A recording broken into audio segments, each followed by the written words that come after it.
Never.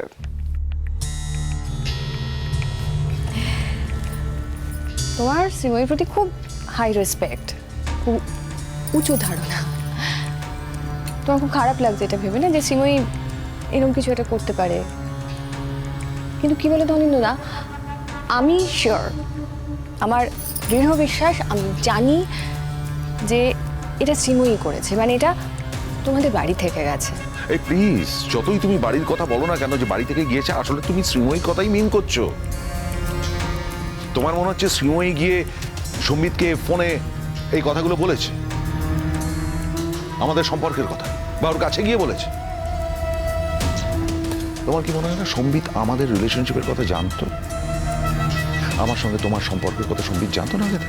জানতো, জানতো, কিন্তু তুমি এই বাড়িতে আসার পরে আমার সম্বিতের সাথে সেরকম একটা কথা হয়নি। মানে তুমি যে এই বাড়িতেই আছো সেটা তো সম্বিত জানতো না, মানে ও জানার কথা নয়। তার মানে তোমার মনে হচ্ছে শ্রীময়ী এটা বলেছে, তাই তো?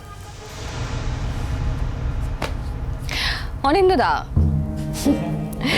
তুমি হয়তো ভুলে গেছো বা তোমার মনে পড়বে না এখন। যখন দিঠি হসপিটালে ভর্তি ছিল, আমি তোমাকে জাস্ট মনে করিয়ে দিচ্ছি, তখন শ্রীময়ী পাবলিকলি সবার সামনে চিৎকার করে বলেছিল যে ও সম্বিতকে ফোন করে সবকিছু জানাবে। শ্রীময়ী যদি এসব কথা বলেও থাকে তাহলে সেটা হিট অফ দ্য মোমেন্টে বলেছে। শ্রীময়ীকে আমার থেকে ভালো কেউ চেনে না। শ্রীময়ীকে আমি যতটা চিনি, শ্রীময়ী কারুর ক্ষতি করার মতন মানুষ নয়। তোমার ক্ষতি তো করবেই না। হাসিও না অনিন্দদা, শ্রীময়ী আমার অলরেডি অনেক ক্ষতি করেছে। কি ক্ষতি করেছে ও? You really want to know? Yes, I want to know. আমি পরপর বলি। বলো। প্রথমত, ও আমার মানসিক শান্তি নষ্ট করেছে অনিন্দদা। ও তোমার সঙ্গে আমাকে শান্তিতে একটা দিনও থাকতে দেয়নি। ও ইয়েস, শি ইজ রেসপন্সিবল। তোমার ছেলে আমাকে যখন তখন অপমান করেছে, তোমার বাবা যখন তখন যা খুশি বলেছে। কেন বলেছে? কারণ শ্রীময়ী ওদেরকে উস্কেছে। শ্রীময়ী নিজের দুঃখের গান গেয়েছে, সেই জন্য ওই অতগুলো লোক আমাকে অপমান করার সাহস পেয়েছেন। বিশ্বাস করছো না তুমি? উপল, হাউ ক্যান আই ফরগেট? উপল সে সর্বক্ষণ শ্রীময়ীর সঙ্গে থাকে, শ্রীময়ী তাকে দুঃখের গান গায়, সব কথা শেয়ার করে। খুব স্বাভাবিক, তাই না? শ্রীময়ীর জীবনে যা যা ঘটে গেছে, কেউ যদি তার প্রতি সহানুভূতিশীল হয় সেটা খুব স্বাভাবিক। তাতে শ্রীময়ীর দোষ কোথায়? বাবা শ্রীময়ীকে ভালোবাসে, সে শ্রীময়ীর সংসারটা ছরকার হতে দেখেছে চোখের সামনে, সে শ্রীময়ীর প্রতি সহানুভূতিশীল, তাতে শ্রীময়ীর দোষটা কোথায়? আর এই উপলের কথা বললে, উপল শ্রীময়ীকে নিজের বোনের মতন ভালোবাসে। ডিঙ্কা তার মাকে ভালোবাসে অসম্ভব, তার কারণ তারা শ্রীময়ীর এই কষ্টটা দেখেছে, চোখের সামনে দেখেছে। খুব কষ্ট না শ্রীময়ী? খুব কষ্ট, তুমি সেটা ফিল করতে পারো। দেখুন, দুটো অ্যাডাল্ট যখন ডিসাইড করে যে তারা একসাথে সহবাস করবে, তাতে অন্য কারোর কিছু বলার থাকে না। আর আমার বৌদি তো এক্সেপশন, তাই জন্য অনিন্দতা খুব সহজেই বৌদিকে চিট করতে পারে। আমাদের পাপা আমাদের বাড়ি ছেড়ে চলে যাওয়ার পর মা কিন্তু অনেক বেটার আছে। এই কথাটা আপনি বিশ্বাস করেন? সরি, আপনার সাথে আমার পরিচয় হয়নি, আমি ডিঙ্কা। কথাটা কিন্তু সত্যি। পাপা আমাদের বাড়ি ছেড়ে যাওয়ার পর মায়ের ঘাড় থেকে অনেক বোঝা নেমে গিয়েছে। মাকে সবসময় পরীক্ষার্থী হয়ে বিভিন্ন পরীক্ষা দিতে হয় না, এক্স্যাক্টলি পাপা যেরকম চায় সেরকম হবার পরীক্ষা, পাপার মন জোগানোর পরীক্ষা। মা এখন একটু হলেও নিজের খেয়াল খুশি মতো থাকতে পারে। হ্যাঁ, সাময়িক ধাক্কা একটা হয়েছিল, সেটা অস্বীকার করবো না, কিন্তু সেটা কিন্তু আমরা কাটিয়ে উঠেছি। আগের থেকে আমার মা অনেক ভালো আছে। আমি একটা জিনিস খুব ভালো করে বুঝি, জানেন, ভালো মানুষই মহানত্ব এ সবার জন্য নয়। কেউ যদি অন্যায় করে, that person deserves to be punished. তাই আমি জুনকে বলেছি আমার বাড়ি ছেড়ে চলে যেতে।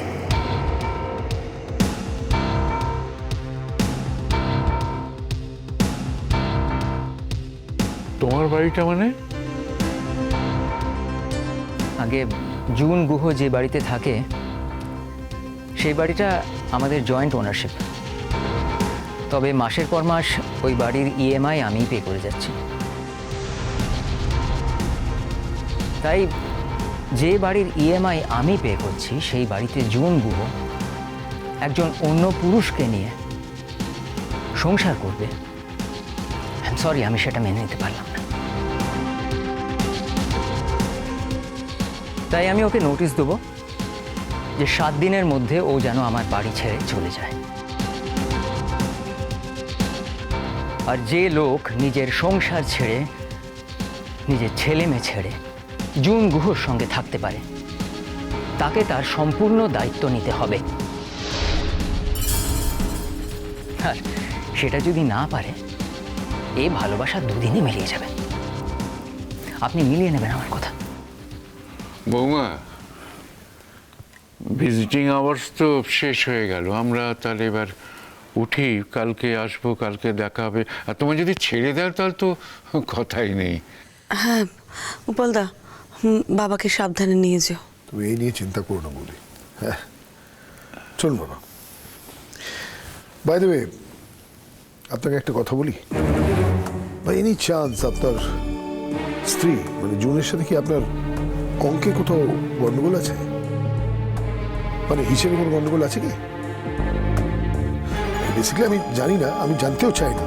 আমি শুধু একটা রিকোয়েস্ট করছিলাম আপনাকে, আপনার বউকে শাস্তি দেওয়ার জন্য কোনোদিন আমার বৌদিকে ইউজ করার চেষ্টা করবেন না।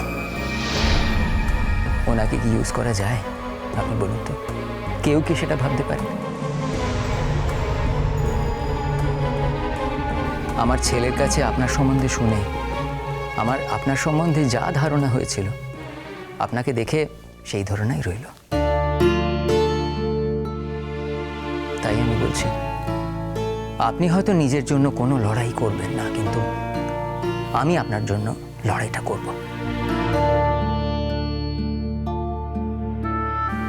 আপনি আমায় যাই বলুন না কেন, আমি ওদের আমার বাড়ি ছেড়ে চলে যেতে বলবো। আপনি বোধহয় একটা কথা ভুলে যাচ্ছেন, অনিন্দ্য সেনগুপ্তর কিন্তু নিজের একটা বাড়ি আছে। উনি যদি চান উনি জুনকে নিয়ে সে বাড়িতেও আসতে পারেন। বৌমা, এসব তুমি কি বলছো? ঠিকই তো বলেছি বাবা, যেটা ভবিষ্যৎ সেটাই বলেছি। আপনারা মিলিয়ে নেবেন। মা তো প্রতিনিয়ত চায় যে জুন এসে ও বাড়িতে থাকুক। আপনার ছেলেও তাই চায় জুনকে ও বাড়িতে এনে রাখতে। একটা জিনিস মনে রাখবেন, আমি যেমন অনিন্দকে আমার বাড়িতে থাকতে দেব না, ঠিক তেমন জুন গুহকে ডিভোর্স দিয়ে অনিন্দর সঙ্গে ঘর করে তার স্ত্রীর স্টেটাস পেতেও আমি দেবো না।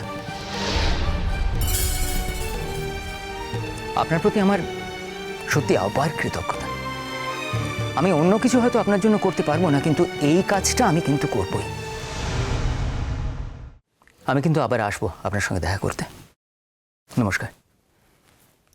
নমস্কার। আপনি ওরকম একটা মহিলার সাথে ছিলেন কি করে? সরি কোয়েশ্চেনটা আপনাকে করলাম, এটা একান্তই আপনার ব্যক্তিগত বিষয়। শ্রীময়ী সেনগুপ্তর ছেলে হয়েই প্রশ্নটা আমার আপনাকে করার কথা নয়, কিন্তু তবু আপনার সাথে আলাপ হয়ে মনে হলো এই প্রশ্নটা আপনাকে করা যায়। কি জানো, জুনের মধ্যে অনেক গন্ডগোল আছে বটে এখন, কিন্তু ও চিরটাকাল এরম ছিল না। ওর মধ্যে অনেক ভালো দিক ছিল, কিন্তু ফিউচারে সেগুলোর চর্চা করেনি সে। শুধু গন্ডগোলের মধ্যেই সে ঘুরপাক খেয়ে গেছে।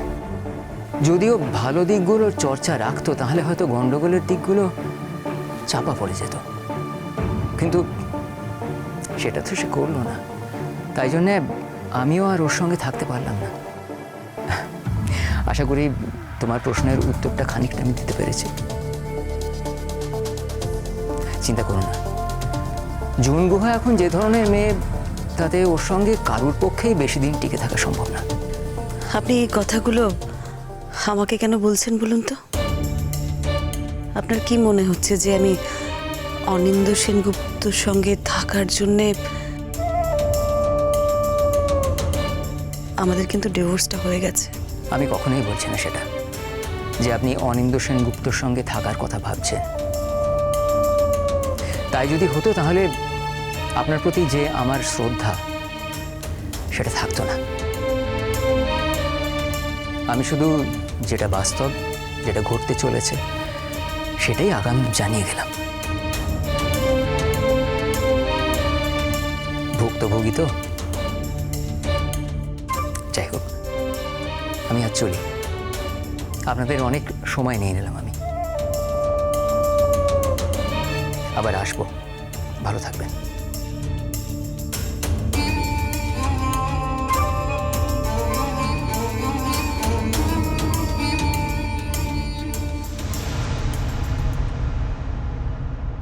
সম্বি যখন আমাকে নোটিশ দিয়েছে, আমি তো এই বাড়িতে আর থাকবো না। তুমি ফ্ল্যাট খুঁজছো, ভালো, ফ্ল্যাট যদি পেয়ে যাও খুবই ভালো, কিন্তু যদি না পাও আমি কিন্তু তোমার বাড়িতে গিয়ে থাকবো।